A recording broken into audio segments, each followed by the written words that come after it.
Hello, welcome back to Madrona's Pulse Teachings. I am Iris, and I am going to chat with you today about the partial lunar eclipse that's happening depending where we are, September 17th or 18th. I hope that you're doing well. We are fully in eclipse season now, and I did release a video that was generally talking about eclipse season. I'm going to just focus on the lunar eclipse right now. And this is happening in Pisces, okay? So our moon is in Pisces, our sun is in Virgo. They're at 25 degrees and 40 minutes. And this is going to give us insights into some of the themes that are coming up with this eclipse. So eclipse seasons can be very powerful times. It can absolutely depend upon our own natal chart, how much an eclipse is working with us. That said, also just sensitive beings can sometimes just feel into the eclipse themes that are shifting. We generally say that an eclipse season brings us for about 6 months, and then we move into the next eclipse season, and these are some of those kind of linear time cycles we're working with. That said, when we're working with astrology, when we're developing a co-creative relationship with the archetypes, with the cosmos, with our own psyche that our natal chart gives us so much insight into, we always want to remember that there is linear time, it's a thing, and there's other time cycles and there's other time frames. And for instance, this eclipse could pull up some of what came up for you potentially in a different lens, in a different cycle. Our last eclipse in the Pisces Virgo axis, which was 2016, 2017, right? This could also be pulling up themes of whatever is coming up for you with this great cycle of Pluto, who is finishing its last dance in Capricorn, which is a cycle dating back to 2008. So astrology is always reminding us that in these kind of earth-centered rhythms that we are in, that there are cycles that are much more complex than just that linear time frame. But that said, we do generally say that we're moving with whatever opens up for the next 6 months. We do tend to think of eclipse as closings and beginnings, right? That said, I think we have to be really mindful, because we use the phrase new beginning with astrology all the time. And in the one hand, we are always in a new beginning. Every single day is a new beginning.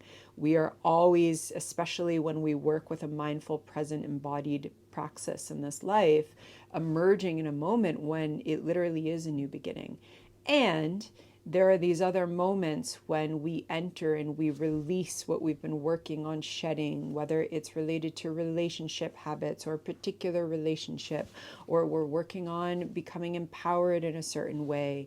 You know, there's always these different stages, and every new beginning has within it different phases of new beginnings. And so eclipses are powerful times because they're working with the nodes of the moon, and they are periods of time that can literally shift timelines, can open us up to a deep shedding, a deep release that then brings a new beginning. And it's also always important that we do be mindful that when we're working with new beginnings, they are happening because something else is ending, okay? And so both energies are always present. And so what is the energy that we're working with in this first partial lunar eclipse? We have our moon at 25 degrees, 40 minutes of Pisces, and we have our sun there in Virgo, okay? So right away, we're in the Virgo-Pisces axis. Now, that's where our sun and our moon are, but it's an eclipse because it's working with the nodes who are in the Libra-Aries axis. So we have both themes coming up, okay? And then our second eclipse in October, our solar eclipse, is going to be in the sun in Libra, and the moon in Libra, because that would be at the new moon, okay? And that would be our Libra solar eclipse. And both themes are coming up. So we are working with that axis of relationship. Who am I on my own? Who am I in my own needs and instincts? And who am I when I'm in relationship? That's the Libra Aries axis. And I talked about that a lot in that kind of more general video. Here, that is going to come up with themes that are absolutely in the Virgo Pisces axis, okay? And so this is an axis that is really about Pisces. Pisces is the end of the line in the zodiac. Now it's not linear. We start again. We drop back into Aries. But when we're in Pisces, we have gone all the way around the zodiac. And the ultimate work of Pisces is literally rejoining with Source. It is this ego, this conscious self, this self that I get so freaking attached to, literally dissolving and being in the blissful presence of all that is. Now, it's blissful because there's not attachment. But that said, it's all that is. It's the ocean. It's the depths. It is grief. It is blissful highs of meditative resonance. It is all of it. And Pisces feels a lot. It is a water sign. It is deep, deep feeling energy. And it is far beyond any kind of boundary of the self, because it's ultimately about the rejoining to self. And the rejoining to Source. And that is why Pisces often speaks through nature. It speaks through dream. It speaks through symbol and myth and music and poetry and dance. It really thrives when we have aesthetic mediators communicating, because often Pisces requires that kind of other way of knowing, that other way of expressing. So right away, if you're feeling it, if you have something strong for you at 25 degrees of Pisces, Virgo, Sagittarius, and or Gemini, then it's a lovely idea to lean into your art making practices. It doesn't matter if you are an established artist or if you are just doodling. It is just about moving the emotions and the feelings through whatever medium you choose, whether that's poetry or visual art or music, but leaning into those. Also, listening to music, being with art, reading, especially when there's heightened Pisces energy, and there is heightened Pisces energy, we can also sometimes get pulled in and prefer to stay within those realms, and just being mindful what feels right and safe for you during this time, because there could be a lot of emotions coming up, because our moon is conjunct Neptune. Okay, Neptune is at 28 degrees of Pisces. It is moving back because it's retrograde, and it's conjunct our moon. And so Pisces is ruled by Neptune. So this is a powerful Piscean Neptunian presence during this time.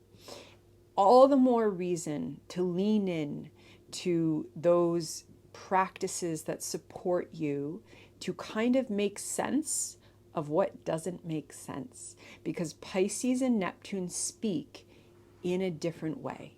Okay, now our sun is in Virgo, and Virgo sometimes really likes to understand what's going on.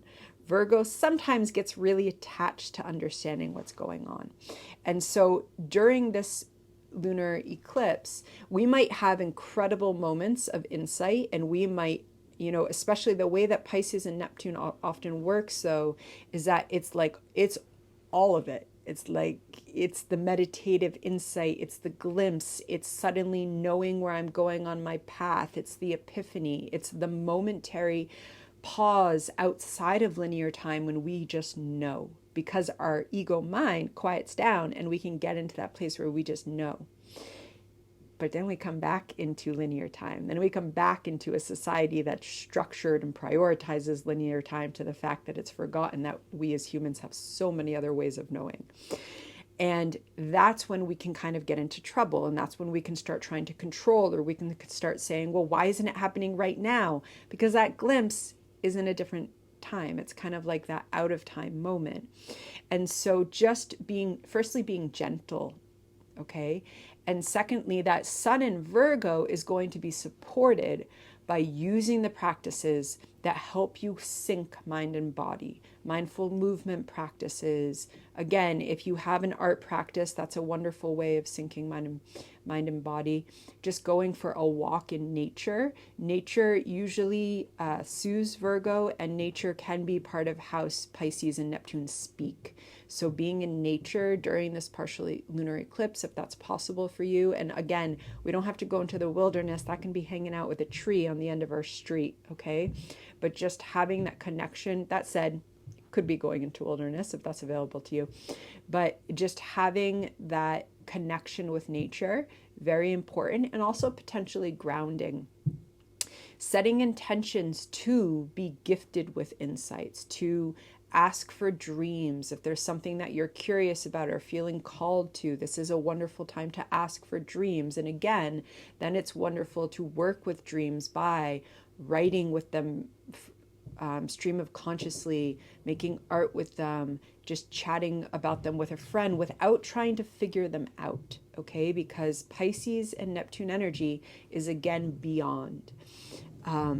Other pieces that are important is Venus. Venus is in Libra, okay? And Venus is there in a lovely conversation with Jupiter. So leading up to this eclipse, Venus had a trine with Jupiter in Gemini. Venus for this eclipse is at 23 degrees of Libra. My original Boston accent just popped up. It doesn't happen very often. Libra. And it's opposite Chiron. Okay, so Chiron's in Aries. So Libra is picking up that Chiron, Venus is picking up that Chiron in Aries, Venus in Libra, that axis that the nodes are in. And we already have that with the nodes being there. So again, there could be tension between what I need and how I want to be in relationship and what I need for myself, and just really listening to the body, because our sun is in Virgo, and honoring the emotions because our moon is conjunct Neptune and Pisces. Now that said, emotions could rise high, and that's where we want to also just be with water, whether that's a lake or the ocean or a bath or a puddle or a little brook, or painting a picture of water. You know, especially if you're feeling a lot of emotions during this time, channeling them through being with water, writing with water, that can be a really lovely way of working. And also just tuning in to what's coming up around your values in your relationships. And Venus is trining Jupiter. Okay, so there is this expansive energy working there that wants us to really come into the relationships that support us, that really come into the relationships Chiron is talking, that can also be healing for us. Also opening up to new relationships popping up, new friends emerging, synchronicities. Synchronicities is part of how Neptune and Pisces work. Just leaning into the synchronicities and trusting in that unfolding of the divine mystery through the here and now. That is what Virgo and Pisces are all about, and that there could be new relationships coming up. And there could also be relationships that are closing out or entering into a new manifestation of what that relationship is for you. And it might look very different than it was before. And that's also going to be even more strongly suggested during our solar eclipse, but just knowing that that axis is activated as well. And absolutely, Neptune, Pisces, this is about our spirituality. This is about our spirituality wanting to open to the next layer. And this is echoed by the fact that Saturn is also in Pisces retrograde, and Saturn is talking to Mercury during this eclipse. And Saturn and Neptune are on a journey, or we be on a journey with them, and it is lasting to 2026, and it is about cleaning stuff up so that we can have new structures in place that help us come into an emboldened reality that is hopefully more aligned to our spiritual essence.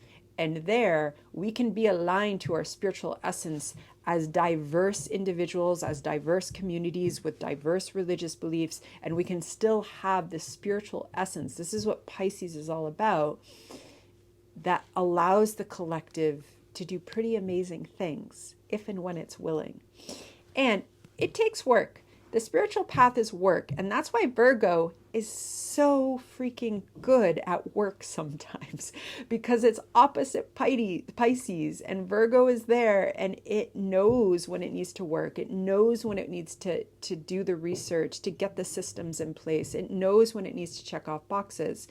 And that's where it supports that Pisces energy coming into this plane, and that spirituality coming in and being embodied. And that is what an eclipse in Pisces is helping us to open to. But again, it's a seeding, okay? It's a seeding because it is a cycle for the next 6 months. And that 6 months is part of a bigger cycle. And so we absolutely don't have to figure everything out.